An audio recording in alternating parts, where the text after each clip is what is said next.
Muy buenas, vamos a dar inicio a un video sobre ingeniería de procesos, sobre la reingeniería de procesos. Perdón.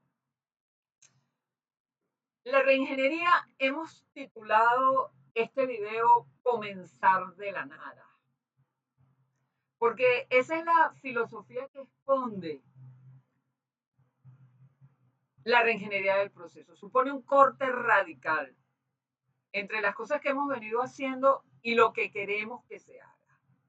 Por eso hay que empezar de nuevo. Hay que olvidarse de todas las maneras como hemos venido haciendo el trabajo dentro de las empresas y hay que innovar y comenzar de nuevo. ¿Cómo? Cada empresa va a tener su propia manera. ¿De dónde salió eso? Bueno, en pantalla tienen a los autores de la filosofía gerencial que se llamó reingeniería o que se llama reingeniería, son los señores Michael Hammer, que nació en 1948 y se fue en el 2008, y James Champy, Hammer and Champy. Crearon este libro, esa es la portada del libro, un libro bien interesante, vendido, bestseller, por editorial Norma, que se llama Reingeniería y dice, olvídese de lo que usted sabe sobre cómo debe funcionar una empresa. Casi todo está malo.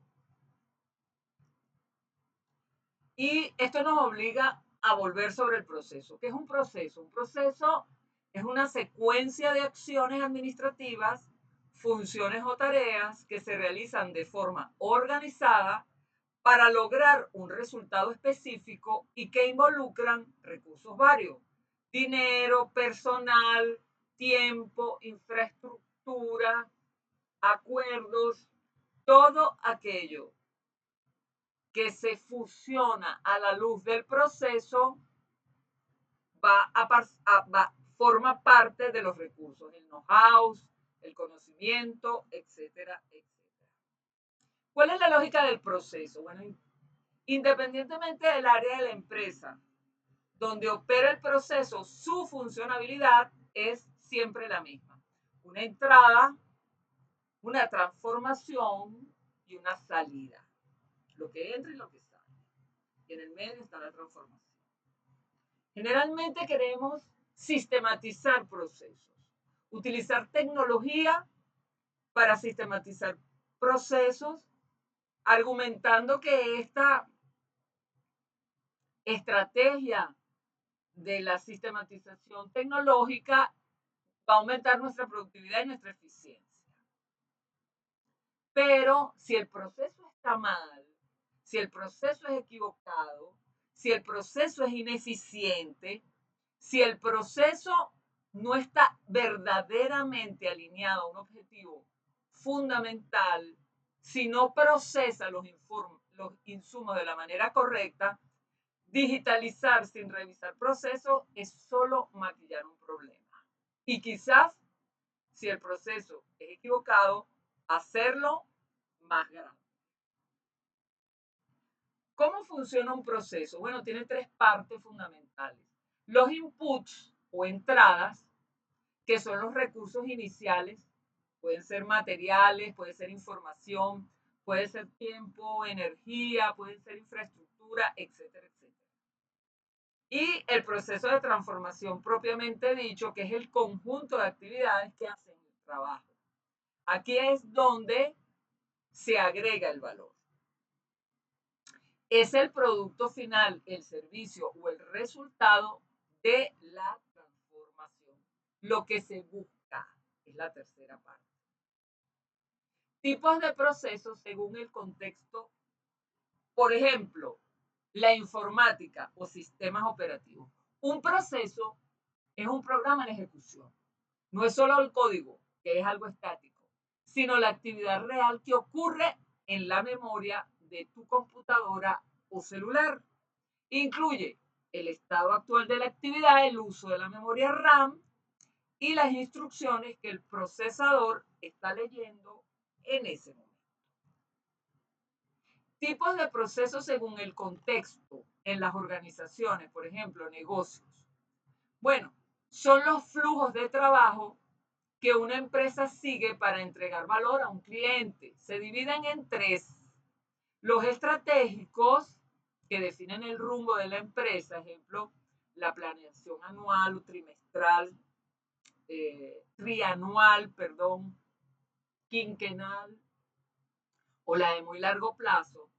Los operativos, los flujos de trabajo operativos, que son aquellos que generan el producto o el servicio, por ejemplo, la producción de un zapato, y los procesos de apoyo, los procesos administrativos, contables, de seguridad, relaciones públicas, que son los que sostienen la operación, recursos humanos, limpieza, etcétera, etcétera. Tipos de procesos según el contexto en la industria y la ciencia. Estos procesos es un método físico-químico para obtener algo a gran escala. Por ejemplo, el proceso de pasteurización para eliminar las bacterias en la leche mediante cambios de temperatura. Eso es un proceso. Por otra parte, en otras áreas podríamos también trajinar la idea de procesos, tipos de procesos según el contexto, y ahora nos vamos para la medicina, que es aquella que nos da la salud o la muerte. Los procesos que se dan para mantener la salud son los siguientes: el proceso clínico o método clínico, que es el núcleo de la atención médica, sigue una estructura lógica para transformar la incertidumbre y los síntomas en una solución llamada tratamiento. Luego hay un segundo proceso que se llama anamnesis, que es entrada de información. Lo hace el médico, supone el diálogo inicial, es el momento donde el médico comienza un diálogo y recolecta la historia clínica, los antecedentes familiares y el motivo de la consulta. Posteriormente viene otro proceso que es el examen físico, la exploración táctil y visual para encontrar signos objetivos sobre la enfermedad o la anomalía en el cuerpo, la presión arterial, los reflejos, la auscultación. Luego viene otro proceso que se llama juicio diagnóstico o el procesamiento, que es cuando el médico analiza los datos y formula hipótesis sobre cuáles serían las razones de la enfermedad, problema. Aquí es donde se deciden los procesos de apoyo como exámenes de laboratorio o imágenes, rayos X, resonancia magnética, etcétera, etcétera.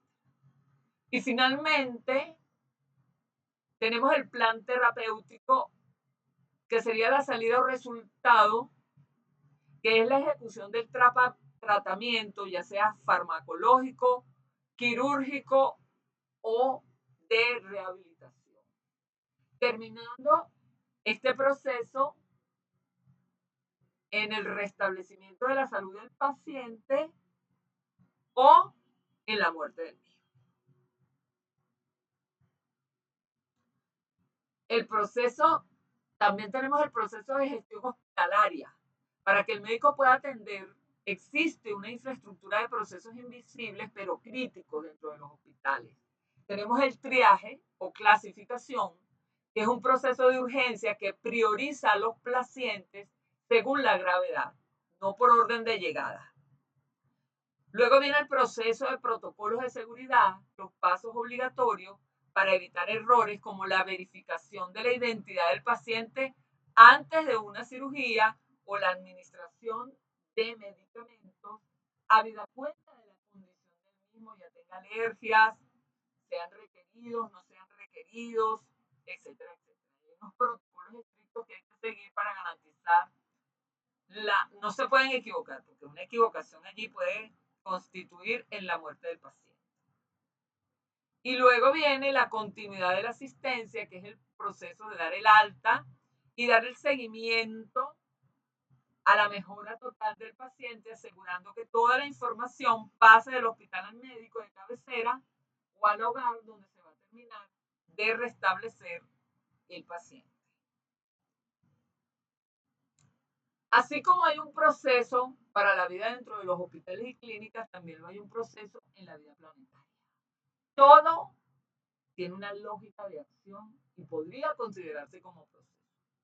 Hace ya más de 3.500 millones de años se inició un ciclo de transformación constante que ha operado por y a nivel planetario.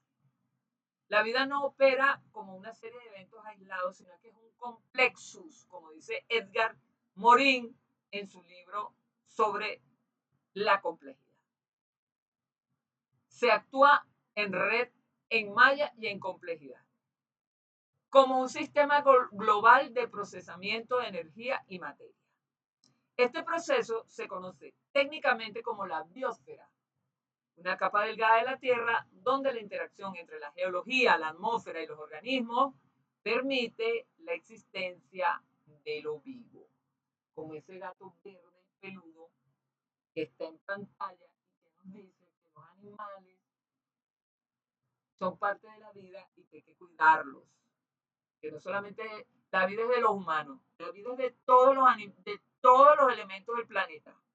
Todo lo que se mueve tiene que vivir y respira. Las características de un buen proceso. Para que un buen proceso sea eficiente y no caótico, debe ser repetible, se puede hacer una y otra vez obteniendo el mismo resultado. Debe ser medible, puede saber cuánto tiempo toma o cuánto cuesta. Y debe ser finito. Un proceso debe tener un principio y debe tener un final claramente definido.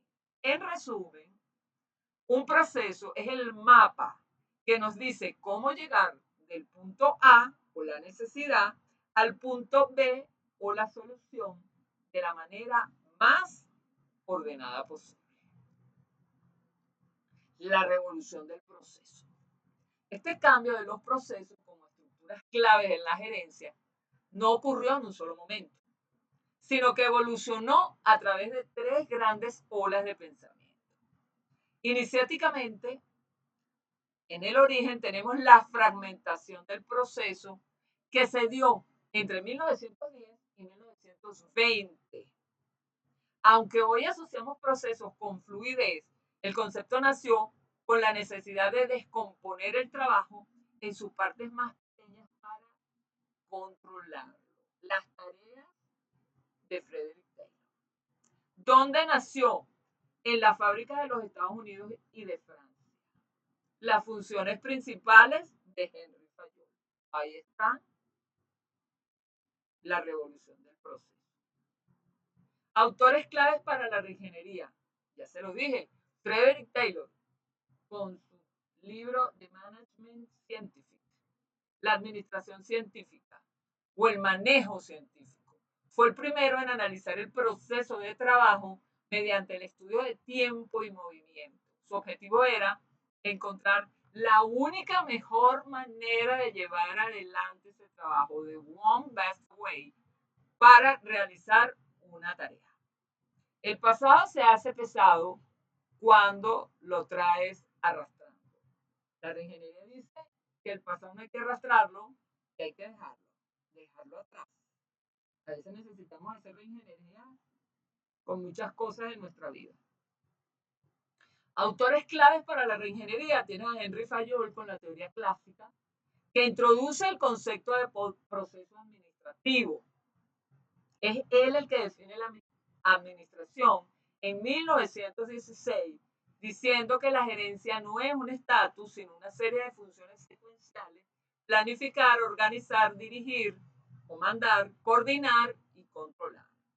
En el libro de Henry Fayol queda perfectamente definido lo que es la función administrativa, que la acompaña con otras 5 funciones más.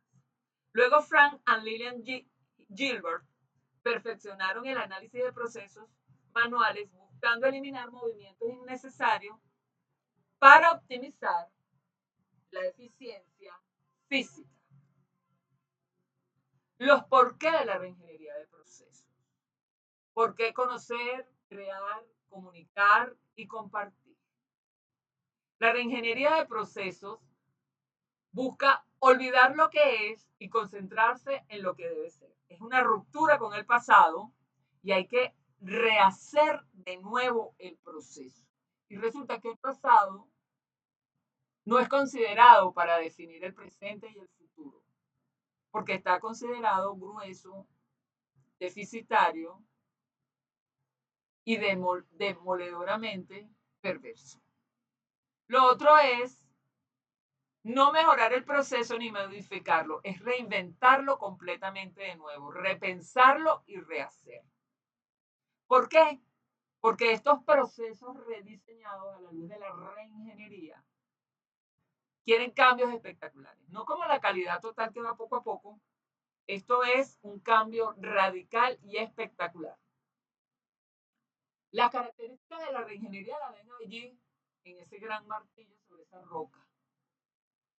Varias tareas se combinan en una, los trabajadores toman decisiones, los pasos del proceso se dan en un orden natural, los procesos son múltiples y con varias versiones, el trabajo se realiza en sitio razonable, se reducen verificaciones y controles, la conciliación se minimiza y existe un gerente de caso.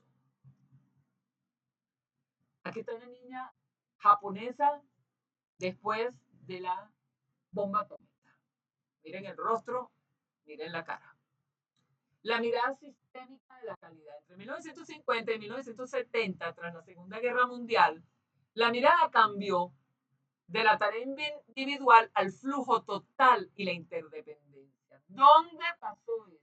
Bueno, pasó con la calidad total, principalmente en Japón, con influencia norteamericana, con unos doctores que eran Edward Deming y Joseph Juran, grandes científicos, profesores universitarios que se desplazaron allí a tratar de generar cambios sustantivos en estas empresas para que lograran la productividad y salieron de la pobreza una vez que habían sido víctimas de las dos bombas atómicas. Y también hubo varios japoneses, profesores que se incorporaron a este proceso de cambio.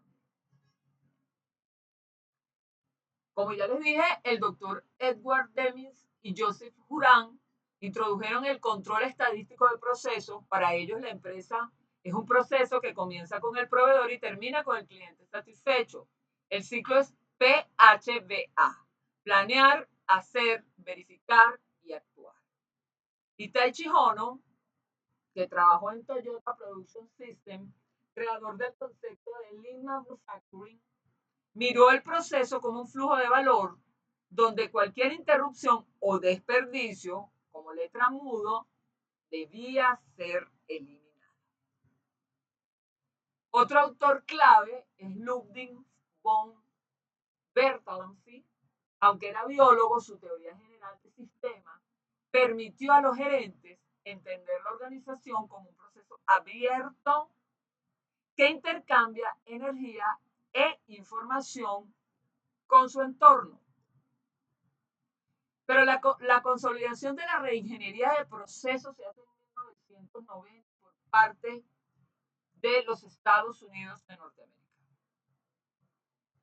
Aquí es donde el término gestión por proceso, BPM, se vuelve el centro del lenguaje gerencial, rompiendo definitivamente con la estructura de departamentos o silos, los grandes feudos que siempre pasan en las empresas y donde los grupos endogámicos se creen dueños de la verdad, dueños del aparato, dueños de la estructura y dueños de los resultados.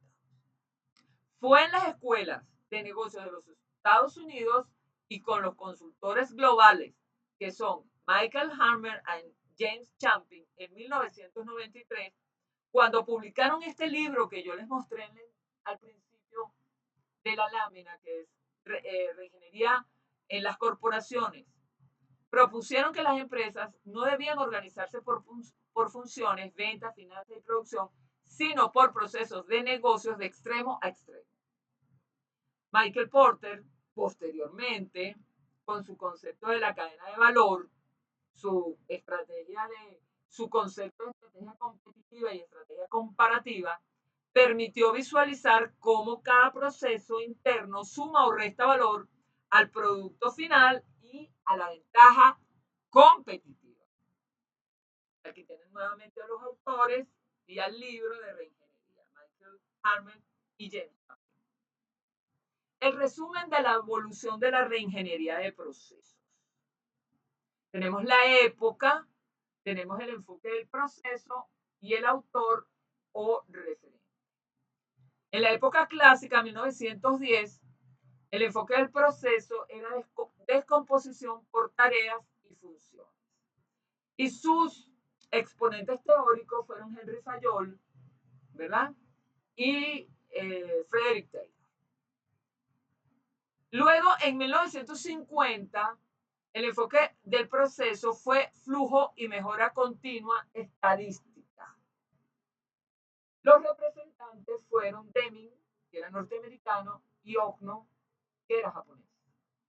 Y luego, en 1990, trabajamos con la perspectiva estratégica, cuyo enfoque del proceso era la orientación al cliente y el valor agregado, cuyos autores fueron los dos personajes que estamos nombrando aquí desde el principio, que son Harmer y luego Porter. ¿Cómo llevar a cabo la reingeniería de procesos? BPR. Tal como lo consideran Hammer y Champion, no es simplemente hacer una mejora gradual o arreglar lo que ya existe. Se trata de un rediseño radical y un pensamiento de hoja en blanco. Empecemos todo de nuevo. Hay que criticar lo que existe y todo está malo, para lograr mejoras espectaculares en medidas críticas de rendimiento, costos, calidad, servicio y rapidez. Ahí vienen entonces cuáles son los pasos para ejecutar para hacer eso. Número 1. Primero, definición del horizonte estratégico. Un horizonte estratégico.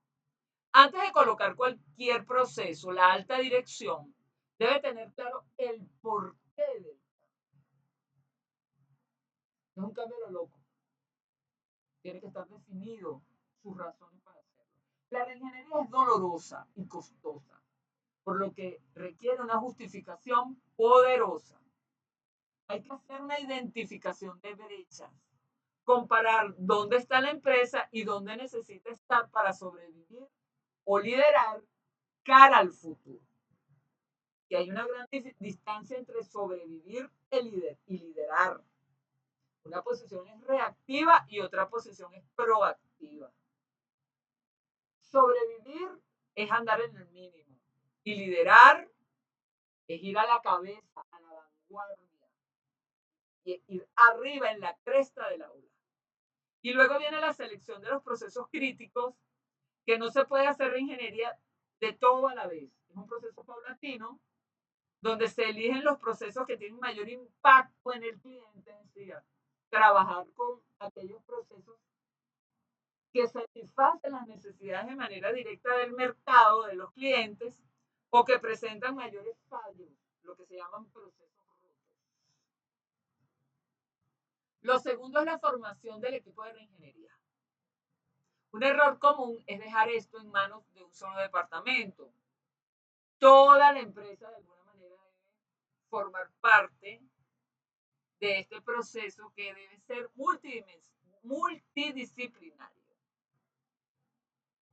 Estos equipos de reingeniería van a tener un líder que es el dueño del proceso, un alto ejecutivo con autoridad y con poder para dar el ejecútese de los cambios radicales.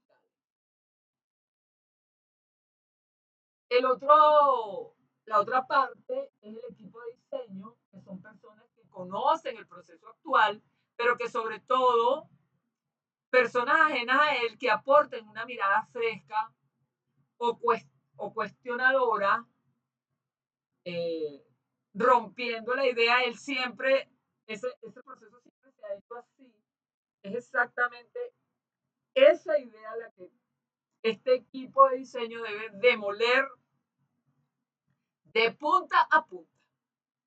Y finalmente, el SAR de la reingeniería, el SAR, que es un facilitador que coordina las distintas iniciativas, una especie de creador de sinergia, una suerte de aglutinador de voluntades, pensamientos, ideas y definiciones y creatividades. Otro punto importante es el olvido del as is y el diseño del to be. A diferencia de la mejora continua caracterizada por el Kaizen, la reingeniería no pierde meses analizando el proceso actual detalladamente. La reingeniería hace un cuestionamiento de premisas, se identifican las reglas obsoletas. Toda compra requiere 3 firmas. ¿Por qué? Porque hay que firmar 30. Todo lo que compra necesita 10 papeles. Todo pase necesita 5 sellos. ¿Por qué? Y cuando uno va preguntando los por qué, no se saben. ¿Por qué? No se sabe. No hay nadie que responda por qué. Porque se venía haciendo así. Desde siempre se ha hecho así. Es una respuesta que he escuchado mucho a lo largo de los años en las compañías. Pero es que toda la vida lo hemos hecho así, te dicen. Y si los cuestionas, la gente se siente mal. No siente que está cuestionando el proceso, sino que lo está cuestionando a ellos. Que les estás diciendo que son malos trabajadores. Hay que tener mucho cuidado. ¿Cómo se trabaja? Porque por eso es que hay que enfatizar que no es tu trabajo, es el proceso. No es tu trabajo, es el proceso lo que está mal. Y no vamos a rediseñar tu trabajo, vamos a rediseñar el proceso. Y luego viene el diseño desde cero, que se visualiza cómo fluiría el trabajo si la empresa se fundara hoy. Y daría pie a todos los nuevos procesos que se requieren a la luz, posiblemente, de su vinculación con el tema tecnológico.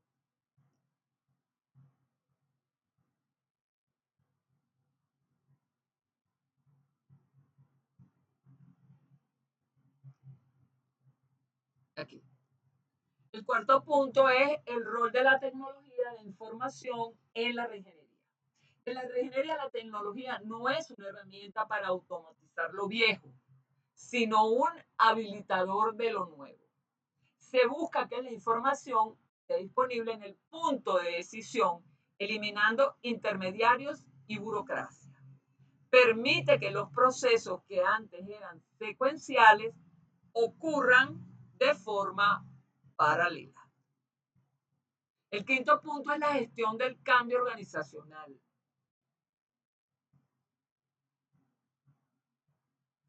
Esta es la parte más difícil y donde falla el 70% de los proyectos. La reingeniería cambia roles, elimina puestos y modifica a la cultura. Se caracteriza por esta gestión de cambio organizacional, incluye e impele la comunicación constante, explicar los beneficios para reducir la resistencia al cambio.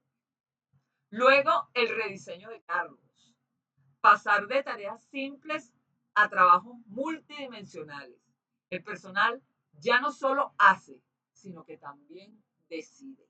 Las unidades de mando se empiezan a notar a lo largo del proceso. No están vinculadas en una relación jerárquica, sino en una estructura. El proceso plana la estructura y la organización. Y a lo largo del proceso hay tomadores de decisión.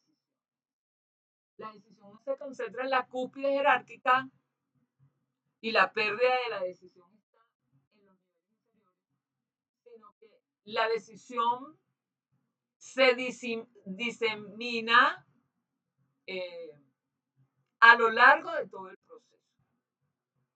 Esto permite nuevos sistemas de medición. Si el proceso cambió, los indicadores de desempeño, CAPRIS, también deben cambiar, premiando la eficiencia del proceso total, no solo de un departamento, de una oficina, de una dirección.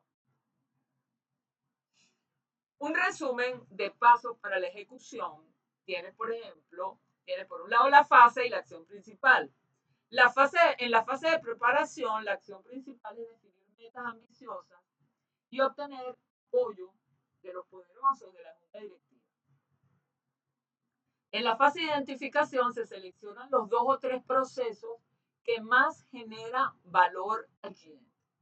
O sea, los procesos cumbre, donde nosotros producimos los bienes o servicios que nos generan la mayor cantidad de ingresos.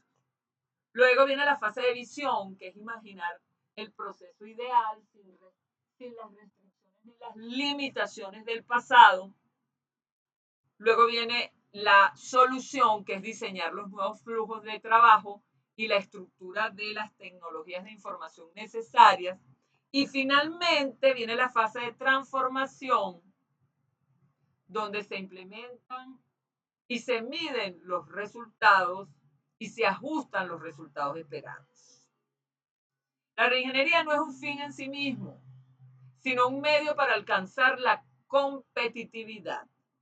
Requiere una fuerte base axiológica, es decir, la presencia de un conjunto de valores para asegurar que el capital humano se adapte y crezca junto con la nueva estructura organizada.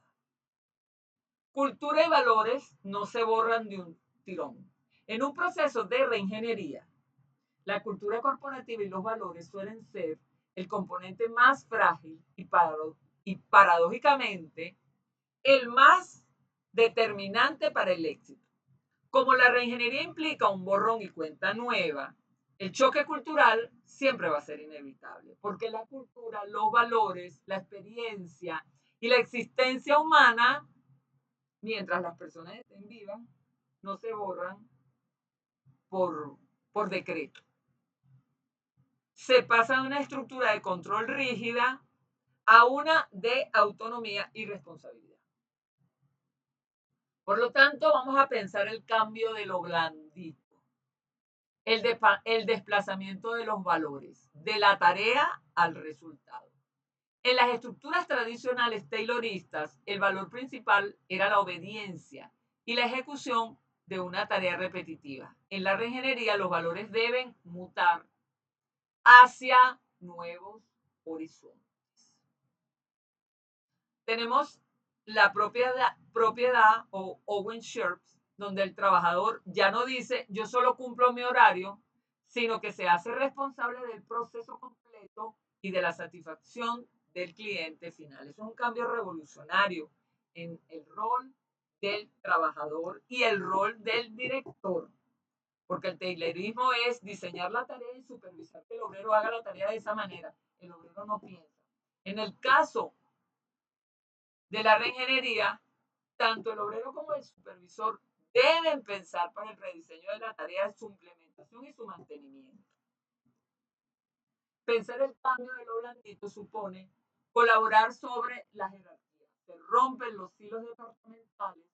El valor no está en quedar bien con el jefe, sino en aportar valor al flujo de trabajo. Y luego viene apertura al riesgo. Como se rediseñan los procesos, se debe fomentar una cultura donde el error sea visto como una oportunidad de aprendizaje y no solo como un motivo de sanción. Una nueva mirada frente a los errores es el error como impulso para la mejoría. Otro elemento para pensar el cambio de los blanditos es la cultura de la adaptabilidad y resiliencia. La reingeniería genera una enorme incertidumbre. Si la cultura previa era de estabilidad a toda costa, el proceso fracasará. Hay que enseñar a nadar en aguas ambiguas, en aguas no totalmente definidas. Hay que enseñar a vivir con la angustia de la inestabilidad encima. Otro elemento es la resiliencia organizacional, es decir, la capacidad de la cultura para absorber el golpe del cambio radical sin desmoronarse. Y el otro es la transparencia, para que los valores no se perciban como simples frases colgadas en la pared. El código de ética de esta empresa son estos 10 puntos que están aquí que nadie lee. La gerencia debe comunicar con honestidad por qué se están eliminando procesos viejos y qué se espera del nuevo proceso y del personal que lo va a llevar adelante. Causas del cambio. Me encanta esa niña. Tenía una así cuando yo era pequeña. Las externas. La satisfacción del cliente. Y para que esto se logre, hay que pensar en el mercado, la competencia, la innovación tecnológica, la evolución de la sociedad y las restricciones. Y las causas del cambio internas o procesos internos, tenemos que ver la voluntad de desarrollo, la visión de los dirigentes y las metas de eficiencia. En la metodología podemos encontrar el descubrimiento, la identificación de objetivos y resultados, los análisis del proceso, la redefinición de reglas, las alternativas, los procesos desde el punto de vista del cliente y las ideas y sugerencias nuevas. En las alternativas tenemos integración de los mismos objetivos de la unidad en una visión amplia y finalmente tenemos el rediseño del proceso. Dentro del contexto de una nueva misión y de las tecnologías de información con que cuenta la organización. Se deben realizar las pruebas y se debe hacer la revisión del resultado por el responsable de la unidad. Aquí tenemos la gran diferencia entre reingeniería y calidad total. En el caso de la reingeniería, está orientada a procesos y en calidad está orientada al mejoramiento del producto o servicio. En el caso de la reingeniería está orientada a un cambio radical de los procesos, es decir, la reingeniería es esporádica y ocurre ocasionalmente, no es todos los días y no es constante. En el caso de la calidad, se aplica paulatinamente en base de la retroalimentación obtenida por los clientes, es decir, un mejoramiento continuo. En el caso de la reingeniería se reduce al mínimo los controles.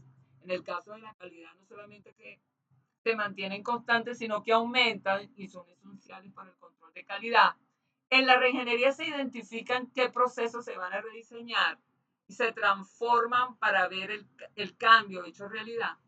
Y en el caso de la calidad, el control de calidad se verifica la mejor forma a aplicar el producto, se diagnostican, se solucionan y se mantienen los resultados. Aquí tenemos, por lo tanto, el modelo de comportamiento en la nueva estructura donde tenemos el elemento que va a ser la unidad de trabajo, el oficio, el rol del empleado y los valores dominantes. Y en las columnas tenemos antes de la reingeniería y después de la reingeniería. En cuanto a la unidad de trabajo, antes de la reingeniería hay departamentos funcionarios y después hay equipos de proceso. En cuanto al oficio, antes hay tareas simples de especialización y después de la reingeniería va a haber trabajo multidimensional y polifuncionalidad en las acciones de la gente.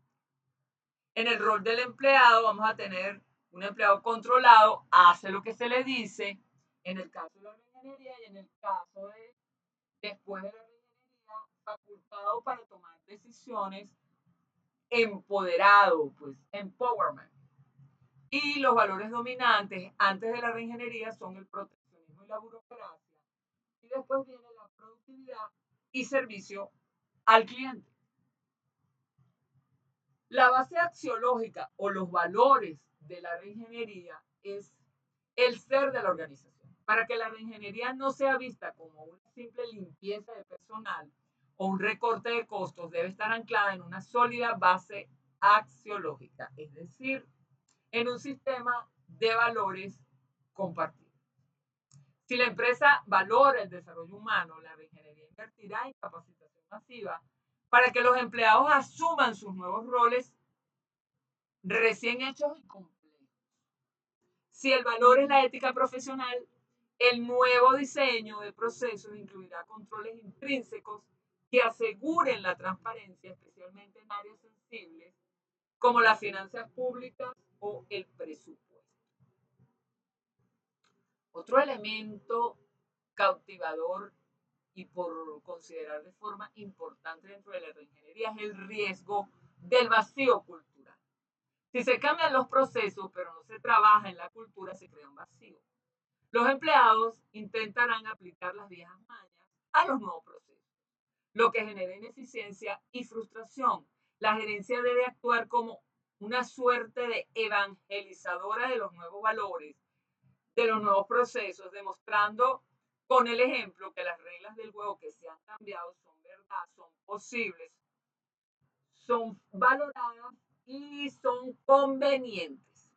La reflexión es que la reingeniería no es solo un cambio de software o de un organigrama, es un cambio de mentalidad, es una forma de ser y hacer de nuevo dentro de la empresa, es una verdadera revolución.